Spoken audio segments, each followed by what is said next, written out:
할렐루야. 오늘도 예배로 하루를 시작하는 여러분들을 축복합니다. 기도하겠습니다. 하나님 감사합니다. 오늘도 우리를 사랑하셔서 우리의 삶을 주관하여 주시고 오늘도 우리를 부르셔서 예배로 하루를 시작해 하심을 감사드립니다.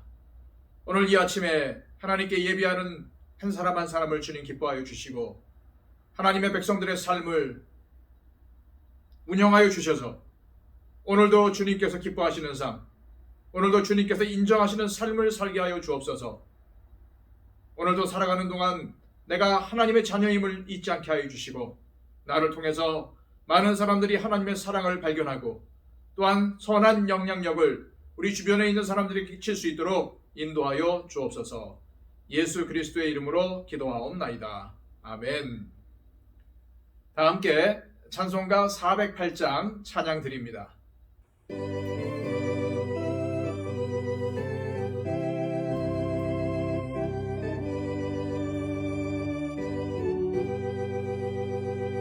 나 어느 곳에 있든지 늘 마음이 편하다. 주 예수 주신 평안함 늘 충만하도다. 나의 마음속이 늘 평안해. 나의 마음속이 늘 평안해. 악한 죄 파도가 많으나 마음이 늘 평안해. 내 맘에 솟는 영생수 한없이 흐르니 목마름 다시 없으며 늘 평안하도다. 나의 맘속이 늘 평안해. 나의 맘속이 늘 평안해. 악한 죄 파도가 많으나 마음이 늘 평안해. 참 되신 주의 사랑을 형언치 못하네. 그 사랑 내 맘 여시고 소망을 주셨네. 나의 맘속이 늘 평안해. 나의 맘속이 늘 평안해. 악한 죄 파도가 많으나 마음이 늘 평안해.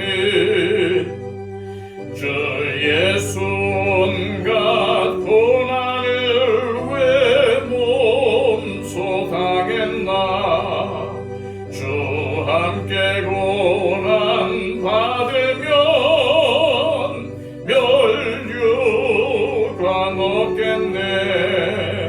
나의 맘속이 늘 평안해. 나의 맘속이 늘 평안해. 악한 죄 파도가 많으나 마음이 늘 평안해. 이 시간 우리에게 주시는 하나님의 복된 말씀은 구약성경 시편 119편입니다. 오늘 본문이 굉장히 길기 때문에 1절부터 16절까지의 말씀만 보도록 하겠습니다. 구약성경 889쪽을 참조하십시오. 행위가 온전하여 여호와의 율법을 따라 행하는 자들은 복이 있으며 여호와의 증거들을 지키고 전심으로 여호와를 구하는 자는 복이 있도다. 참으로 그들은 불의를 행하지 아니하고 주의 도를 행하는도다. 주께서 명령하사 주의 법도를 잘 지키게 하셨나이다. 내 길을 굳게 정하사 주의 율례를 지키게 하소서. 내가 주의 모든 계명에 주의할 때에는 부끄럽지 아니하리이다. 내가 주의 의로운 판단을 배울 때에는 정직한 마음으로 주께 감사하리이다. 내가 주의 율례들을 지키오리니 나를 아주 버리지 마옵소서. 청년이 무엇으로 그의 행실을 깨끗하게 하리이까? 주의 말씀만 지킬 따름이니이다. 내가 전심으로 주를 찾았사오니 주의 계명에서 떠나지 말게 하소서. 내가 주께 범죄하지 아니하려 하여 주의 말씀을 내 마음에 두었나이다. 찬송을 받으실 주 여호와여, 주의 율례들을 내게 가르치소서. 주의 입의 모든 규례들을 나의 입술로 선포하였으며 내가 모든 재물을 즐거워함같이 주의 증거들의 도를 즐거워하였나이다. 내가 주의 법도들을 작은 소리로 읊조리며 주의 길들에 주의하며 주의 율례들을 즐거워하며 주의 말씀을 잊지 아니하리이다. 아멘. 오늘 우리가 읽은 이 시편 119편은 성경 중에서 가장 긴 장입니다. 전에도 말씀드렸지만은 시편 중에서 각 절마다 히브리어 알파벳 순서대로 진행되는 시편을 알파벳 시편 혹은 답간체 시편이라고 말씀을 드렸습니다. 그런 알파벳 시편 중에서도 가장 특별한 시편이 오늘 우리가 읽은 이 시편 119편이라고 할 수가 있습니다. 히브리어 알파벳은 모두 22개인데 히브리어 알파벳이 8절씩 차례대로 첫머리에 들어 있습니다. 즉, 첫 번째 알파벳이 1절부터 8절까지의 가장 앞에 나타나고 있고 두 번째 알파벳이 9절부터 16절까지의 가장 앞에 나타납니다. 그래서 22개의 알파벳이 8절마다 차례대로 나타나서 시편 이 119편은 176절로 이루어져 있는 것입니다. 자, 1절과 2절 말씀입니다. 행위가 온전하여 여호와의 율법을 따라 행하는 자들은 복이 있으며 여호와의 증거들을 지키고 전심으로 여호와를 구하는 자는 복이 있도다. 누가 복 있는 사람입니까? 오늘 이 시편의 기록자는 복이 있는 사람은 하나님의 율법, 즉 하나님의 말씀을 따라 행하는 자라라고 말씀하고 있어요. 세상에는 두 가지의 길이 있습니다. 하나는 하나님의 말씀에 순종하며 사는 길이고 다른 하나는 하나님의 말씀과는 상관없이 자기가 좋다고 생각하는 길을 따르는 길이 있습니다. 그러나 우리가 분명히 알아야 될 것은 하나님 말씀과 상관없는 삶을 사는 사람은 아무리 세상에서 성공하고 부자로 살더라도 복 있는 사람과는 상관이 없다는 사실입니다. 복이 있다라는 이 말은 원어가 갖는 의미로 볼 때에 올바르다라는 그런 뜻을 가지고 있습니다. 많은 것을 가지거나 누리는 것이 복이 아니라 바른 길, 즉 하나님께서 기뻐하시는 길인 하나님의 말씀을 따라 사는 것이 복 있는 삶이라는 말입니다. 이처럼 하나님의 말씀을 묵상하고 사랑하며 주신 명령을 순종하는 길을 갈 때에 하나님께서 보시기에 그 행위가 온전한 자가 되는 것이죠. 3절과 4절 말씀입니다. 참으로 그들은 불의를 행하지 아니하고 주의 도를 행하는도다. 주께서 명령하사 주의 법도를 잘 지키게 하셨나이다. 복 있는 사람들은 하나님이 기뻐하시지 않는 불의한 행위를 하지 않는 사람들입니다. 우리에게 악한 행실이 있다면 거기에서 돌이키는 것이 중요합니다. 신앙인의 삶은 먼저 하나님께서 기뻐하시지 않는 일을 하지 않는 것에서 시작해서 주님의 말씀을 따르는 반드시 행해야 할 일들을 하는 것으로 나아가는 것입니다. 4절에서 시편 기록자는 주님께서 주의 법도를 잘 지키라고 명령하셨다고 말을 합니다. 이 명령은 해도 그만, 안 해도 그만이라거나 해주면 좋겠다는 부탁이 아니라 반드시 지켜야 할 것을 말하는 것입니다. 이것은 왕이 신하에게 또는 주인이 종에게 의무를 부과할 때 사용하는 말이에요.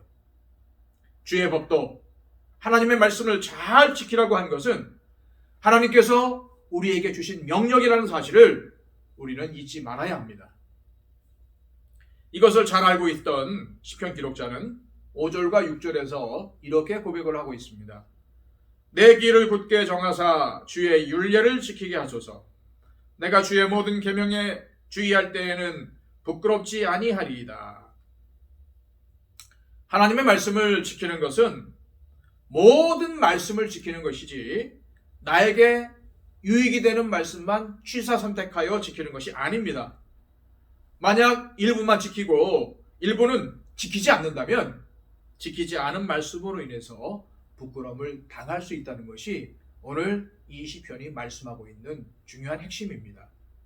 8절에서 이 시편의 기록자는 자신이 주의 율례들을 지킬 때에 자신을 버리지 말아 주시기를 구합니다. 이것은 그가 매우 어려운 상황 가운데 놓여 있다는 것을 보여주는데요. 우리도 말씀을 지키려고 애쓰다가 어려움을 겪을 수 있습니다. 그러나 말씀을 따라 살기 위해서 고난당하는 것은 우리에게 유익이 되고 영광이 되며 하나님 앞에서 복된 것이 됩니다. 11절 말씀입니다. 내가 주께 범죄하지 아니하려 하여 주의 말씀을 내 마음에 두었나이다. 우리는 우리의 능력으로, 우리의 힘으로 죄를 짓지 않을 수 없습니다. 우리는 끊임없이 죄를 지으며 살아가고 있어요. 그러나 하나님의 말씀을 내 마음에 두면 우리의 죄는 사라집니다. 우리의 마음과 인격이 말씀 안에서 깨끗해지기 때문인데요. 그렇기 때문에 연약한 우리가 죄에 빠지지 않는 방법은 끊임없이 하나님의 말씀을 보고 듣고 묵상하고 그것을 우리의 삶에 체득화시키는 것입니다.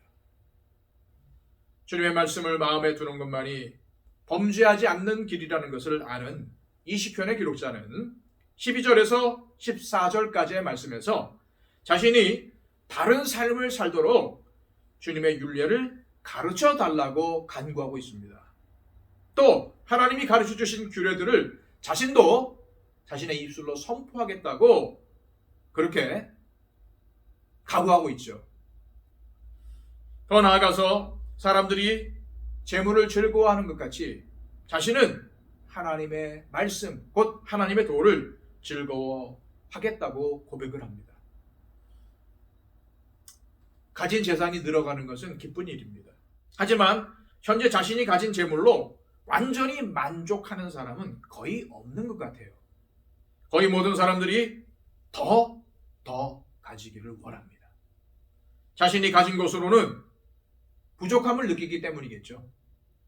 하지만 이 시편의 기록자는 세상에서 재물을 모으는 것보다 하나님의 말씀을 더 즐거워한다고 고백하고 있습니다. 그렇습니다. 하나님의 말씀이 주는 기쁨은 전혀 다른 차원의 것입니다. 그것을 경험하지 못한 사람은 도저히 이해할 수가 없습니다. 우리를 복 있는 사람이 되게 하는 것은 늘어나는 재물로 인한 즐거움이 아니라 하나님의 말씀에 순종하는 즐거움이고 그것을 통해 나타나는 변화입니다. 15절과 16절 말씀입니다. 내가 주의 법도들을 작은 소리로 읊조리며 주의 길들에 주의하며 주의 율례들을 즐거워하며 주의 말씀을 잊지 아니하리이다. 공부를 할 때에 소리를 내지 않고 책만 보는 것보다는 소리를 내어서 읽으며 공부하는 것이 훨씬 더 효과가 좋다는 것은 다 아실 것입니다. 이처럼 하나님의 말씀도 소리 내어 읽으며 읊조리는 것이 필요합니다. 하나님의 말씀은 문자 그대로 눈으로 읽는 것으로 끝나는 것이 아니라 말씀의 세계 안으로 들어가는 것이 필요합니다. 읊조리며 하나님의 말씀을 묵상할 때에 하나님의 뜻에 주목하게 되고 그 말씀을 깊이 깨달아 즐거워하게 됩니다. 또 어려움을 만났을 때에 큰 힘이 되는 것은 전에 읊조린 말씀들입니다. 사랑하는 여러분, 사랑하는 여러분, 우리는 모두 복 있는 삶을 살기를 원합니다. 그 길이 무엇인지 오늘 본문은 하나님의 말씀에 있다고 가르쳐 주고 있습니다. 우리가 우리 각자의 자리에서 하나님의 말씀을 읽고 읊조리며 또한 묵상하며 그 말씀대로 살아가면 그 말씀이 우리를 새롭게 해주실 것이고 복된 인생으로 인도해 주실 것입니다. 오늘도 하나님께서 우리에게 주신 말씀에 순종하며 주의 법도를 지키는 것으로 기쁨을 누리는, 행복을 누리는 저와 여러분들이 되시기를 주님의 이름으로 축복합니다.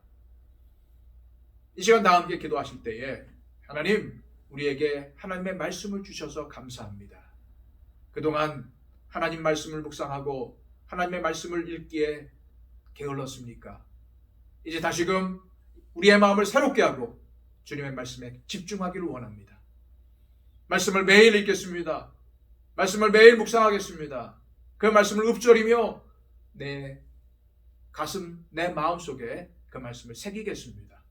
주님, 오늘도 하나님의 말씀을 사랑하게 하여 주시고 그 말씀을 믿고 또한 세상에서 체득하여 실천할 때에 그 말씀의 역사가 우리의 삶을 바꿔주시고 변화시켜 주옵소서.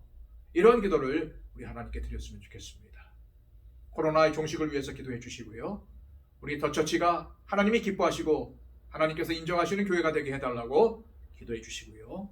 또한 우리 교회 가운데 여러 가지 문제로 인해서 어려워하거나 힘들어하거나 또한 질병으로 인해서 힘들어하는 모든 분들을 위해서 기도해 주시고요.